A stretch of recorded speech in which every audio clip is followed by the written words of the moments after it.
আসসালামু আলাইকুম এভরিওয়ান। টানা প্রায় কয়েকদিন বৃষ্টির কারণে বৃষ্টি হচ্ছে, বারান্দাটা গাছগুলো সবুজ সতেজ হইতেছে, এটা ভালো লাগতেছে, কিন্তু গরম কমতেছে না। তো যাই হোক, একটু কফি আর আমার প্রিয় বই,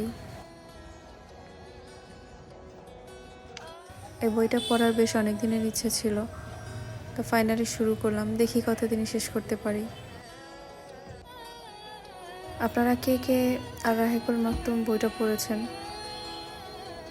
কমেন্ট করে জানাতে পারেন।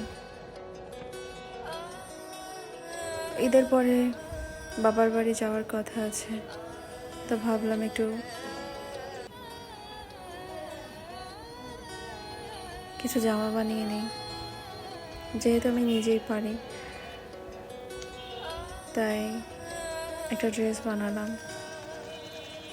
এরপরে আজকে চিন্তা করলাম খুব সাদামাটা এবং উপজাতির মতো কিছু খাবার ট্রাই করি।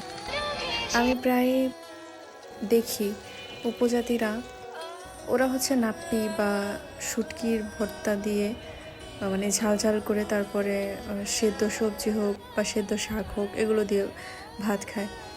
তো যেহেতু নাপ্পি বা শুটকির ভর্তা আমার কাছে ছিল না, যাই হোক আমি চিংড়ি মাছটা ঝাল ঝাল করে ভর্তা বানিয়েছি। আর সাথে ছিল বরবটি সেদ্ধ, ঢেঁড়স সেদ্ধ, আর করলা ভাজি, আর হচ্ছে ডালের বড়া। যাই হোক, আমার কাছে খাবারটা প্রচণ্ড ভালো লেগেছে। আমার কাছে মনে হয়েছে খুব রিফ্রেশিং একটা খাবার।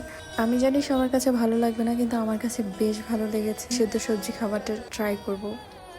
তো যাই হোক, এরপরে প্রতিদিনের একদম ডেইলি রুটিন আমার মাদ্রাসায় যাওয়া। তো এখন বৃষ্টির সিজন থাকার কারণে স্টুডেন্ট খুব কম আসছে।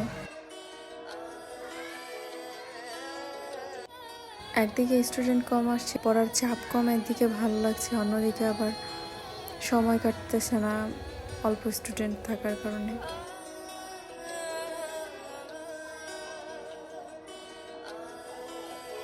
তো যাই হোক, আজ এ পর্যন্তই। সবাই ভালো থাকবেন। আল্লাহ হাফেজ।